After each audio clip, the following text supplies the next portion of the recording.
Hola, ¿qué tal? Mi nombre es Osvaldo Daniel Salazar Espinosa y voy a hablar sobre los temas que vimos a lo largo de este semestre, empezando desde el habla, el lenguaje, hasta los tipos de afasias que están relacionados con el lenguaje, el cómo se compone el lenguaje, cómo es que nace el lenguaje y qué papel juega el lenguaje en nuestro desarrollo cognitivo y social como personas. También en la parte de la unidad 2 vamos a hablar acerca del pensamiento, sobre sus principales teóricos en los que nos enfocamos, en este caso Vygotsky, Piaget y Bandura también. Y vamos a hablar cómo es que funcionan las teorías de cada uno, qué es lo que buscan hacer, cuál es el papel, ¿no?, que le dan al pensamiento como desarrollo cognitivo de cada persona y cómo influye desde el momento cero, por así decirlo, y todo esto vamos a ver a lo largo del video. Comenzaremos hablando acerca de el habla, la comunicación y el lenguaje. El habla, la comunicación y el lenguaje juegan un papel importante en el desarrollo cognitivo superior e inferior de una persona. El habla es un medio verbal para comunicarse o para transmitir algún significado.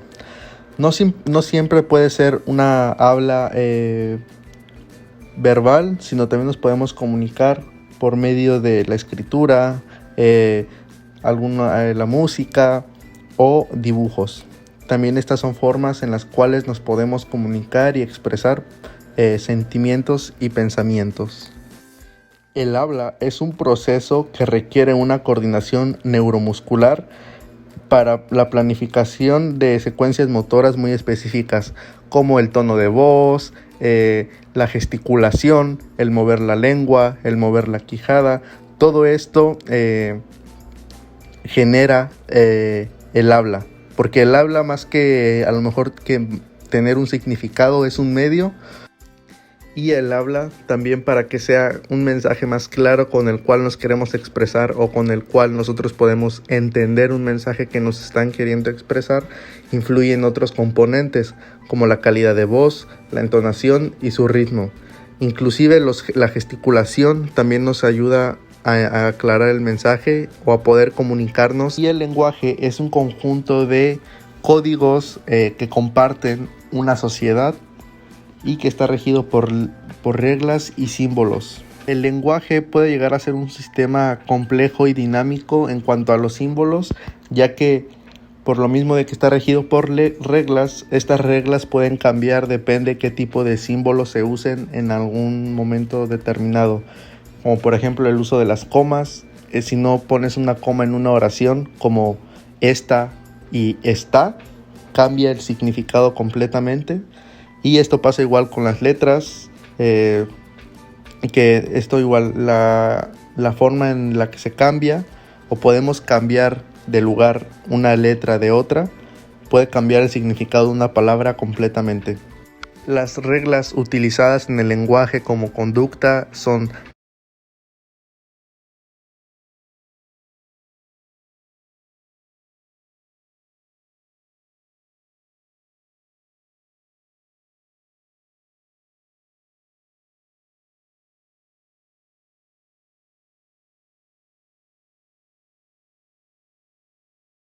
mediante el cual los interlocutores intercambian ideas, información, necesidades o deseos. Esto se trata de un proceso activo que trata de codificar, transmitir y decodificar la idea. Esto quiere decir que nosotros tenemos un pensamiento inicial que queremos expresarle a la otra persona con la cual estamos practicando. Por medio de todas estas reglas y códigos que nuestro lenguaje nos permite entender nuestra forma de comunicarnos, lo podemos expresar. Le damos un significado, una forma, un sonido con el cual lo queremos expresar y finalmente pues nos comunicamos.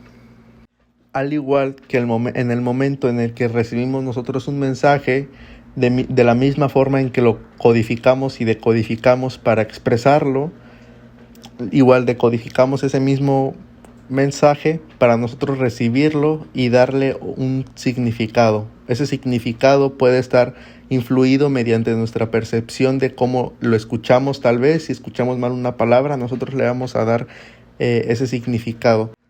Ahora vamos a hablar acerca de las afasias y de las apraxias. ¿Qué es una afasia? Son problemas en el lenguaje y en el habla. Las afasias son alteraciones en el lenguaje debido a una lesión cerebral, principalmente en la corteza prefrontal izquierda. Esto genera un déficit en la comprensión, errores en el habla, dificultades para hablar o hallar palabras. Una afasia afecta en la comunicación y repercute en otros procesos cognitivos relacionados como el aprendizaje y la memoria. Entre la clasificación de afasia se encuentra la afasia de Broca, la afasia de Wernicke, la afasia transcortical motora, la afasia transcortical sensorial, transcortical mixta, la afasia anómica y la afasia de conducción y la afasia global. Ahora les explicaré cómo es que se genera la lateralización del lenguaje. Primeramente empieza por la corteza auditiva primaria. Después, esta información pasa hacia el área de Wernicke, donde se genera la decodificación, es decir, la comprensión del mensaje. La circunvolución angular igual está relacionada en la comprensión. Después viene el área de Broca, que es la comprensión motriz. Después viene la corteza motora primaria, que es lo que nos ayuda para la ejecución. Ahora hablaré sobre la afasia de Broca, que es cuando un paciente no fluye, sí comprende y no repite. Después tenemos la afasia de Wernicke, que esta afecta la capacidad de captar las palabras, aunque la capacidad de producir palabras no se ve muy afectado. Ahora hablaré sobre la afasia transcortical sensorial, que esta afasia preserva el ritmo y la entonación, fluye, no comprende, pero sí repite. Ahora hablaré sobre la afasia transcortical motora, que es cuando el habla se ve afectada en la fluidez. También tenemos la afasia anómica, que es cuando el sujeto sigue fluyendo, comprendiendo y repitiendo. Sin embargo, la fluidez se ve afectada en un cierto grado. La afasia transcortical mixta, que es cuando el paciente no fluye, no comprende y no repite. Sin embargo, la repetición se conserva, pero no entienden lo que están repitiendo. También está la afasia de conducción, que es una dificultad importante para encontrar palabras. Fluye, comprende, pero no repite. También está la afasia global, que como su nombre lo dice, afecta en todas las zonas, en la fluidez, en la repetición y en la comprensión. Ahora hablaremos de la teoría del desarrollo cognitivo de Jean Piaget, el cual plantea que para que se llegue al desarrollo máximo cognitivo se tienen que pasar por 4 estadios. El primer estadio es el sensoriomotor, que se da desde los 0 hasta los 2 años, que es cuando se empieza a desarrollar la motricidad a través de los sentidos, ya que los infantes comunican y perciben su entorno a través de sus sentidos. El infante comienza a desarrollar sus reflejos, empieza a comprender formas, figuras y sonidos, esto aproximadamente desde los 0 a los 4 meses según Piaget. Después tenemos el estadio preoperatorio, que es de los 2 a los 7 años. Es donde se desarrolla el lenguaje y es donde el niño comienza una etapa más social en su vida.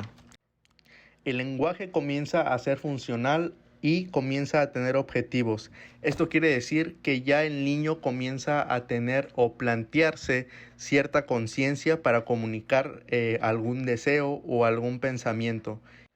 Después tenemos el tercer estadio, que es el estadio de las operaciones concretas, de los 7 a los 11 años, que es cuando los procesos cognitivos comienzan a tener una mayor maduración y empiezan a tener más influencia en el pensamiento y en la conducta del niño. Se comienza a desarrollar el pensamiento lógico-matemático y el razonamiento moral. Empieza la capacidad de manipular conceptos internamente y ordenamiento perfeccionado. Esto quiere decir que ya el niño comienza a tener un orden en sus ideas y en sus conductas. Después tenemos el estadio de las operaciones formales, que se da de los 11 a los 15 años, que es cuando el pensamiento abstracto se desarrolla, se empieza a generar un entendimiento de metáforas e hipótesis simples y la atención se puede enfocar en un solo estímulo de manera consciente. La función simbólica es la capacidad de imaginar algo sin un estímulo sensorial o motor que lo desencadene. Esto quiere decir que el infante es capaz de generar imágenes de manera consciente. En cuanto a la comprensión de identidades, se refiere a que el niño comprende que los sucesos tienen una causa y una consecuencia y que las identidades de una persona no cambia aunque éste cambie de forma o de características principales. También tenemos la clasificación, que es el saber reconocer cualidades de objetos y clasificarlos, ya sea por su color, por su tamaño, a quién le pertenece o para qué se utiliza. La memoria juega un papel bastante importante. En cuanto a los tipos de memoria que más hace énfasis Piaget, es la memoria episódica, la memoria autobiográfica y la memoria de trabajo. Ahora pasamos a Vygotsky. Vygotsky plantea que para que se genere un pensamiento tiene que pasar por 4 elementos básicos, que es la atención, la memoria, la sensación y la percepción. Todo esto a través de nuestro entorno. Para Vygotsky, el entorno es lo más primordial en cuanto al desarrollo cognitivo de un niño, ya sea la familia, la cultura, la religión, la región en la que éste nace, el momento histórico en el que este niño nace. Y conforme el niño sigue conviviendo con su entorno, se desarrollan estas habilidades mentales superiores, que es el pensamiento. Vygotsky decía que siempre existe un papel fundamental, que es el del sujeto conocedor, ya que como el niño no puede desarrollar ciertas actividades por sí solos, buscan un modelo a seguir en su entorno, ya sea en la familia, en su escuela o en su religión. El niño, a través de este sujeto conocedor, comienza a aprender a desenvolverse en su entorno, ya que el niño comienza a comprender qué actividades puede realizar por sí mismo, qué actividades realiza con ayuda de alguien más y las actividades que aún no puede hacer por su propia cuenta. Vygotsky plantea que hay una conexión muy fuerte entre el lenguaje y los procesos mentales, ya que él dice que el pensamiento se expresa y existe en base en el lenguaje y las palabras, y asimismo las palabras y el lenguaje aportan en el pensamiento. El lenguaje se genera a través de un pensamiento prelingüístico, que esto quiere decir que es la verbalización que le damos a nuestros pensamientos. Y dentro de este pensamiento verbal existe una habla preintelectual, que esto es como una especie de habla pensante, porque nosotros todo el tiempo en nuestra cabeza, cuando vamos a hablar algo, cuando estamos nosotros inclusive solos, todo el tiempo estamos hablando constantemente estamos generando conceptos, generando significados, porque nuestro cerebro le busca darle este sentido a todo lo que vemos, desde los objetos, todo lo que hacemos en nuestro día a día tiene un concepto por detrás, y este concepto se lo damos a través del pensamiento verbal. Pero en el pensamiento prelingüístico también existe esta racionalización que igual nos ayuda a poder generar este pensamiento. Así es como se genera el lenguaje, porque el pensamiento influye en el lenguaje y el lenguaje aporta en el pensamiento. La función del lenguaje es para comunicarnos. Nosotros como individuos contamos con algo llamado lenguaje interno, que nos ayuda a darle significado. Y también está el lenguaje externo, que esto está relacionado en la parte social y hecho para el entorno. Se construye a través de las palabras y de las conversaciones. Funciona de manera descriptiva y significante. Esto quiere decir que es el medio por el cual nos comunicamos. Ahora pasaremos con Albert Bandura y su teoría de la... Para Bandura, los principales procesos cognitivos que se desarrollan en el pensamiento son la atención, la memoria, el lenguaje, el pensamiento y la percepción, ya que Bandura dice que el aprendizaje se desarrolla a través de un estímulo y una respuesta. Este estímulo y respuesta es a través de los cuales estos 4 condicionantes son necesarios para el aprendizaje, que son la atención. También plantea el concepto del determinismo recíproco, que es que la persona influye en el entorno, así como el entorno influye en la persona, ya que pues una persona es parte de una sociedad, pero asimismo esa sociedad influye directamente en la persona. Así que para Bandura es más importante el entorno del niño y no solamente su simple desarrollo biológico. Gracias por su atención.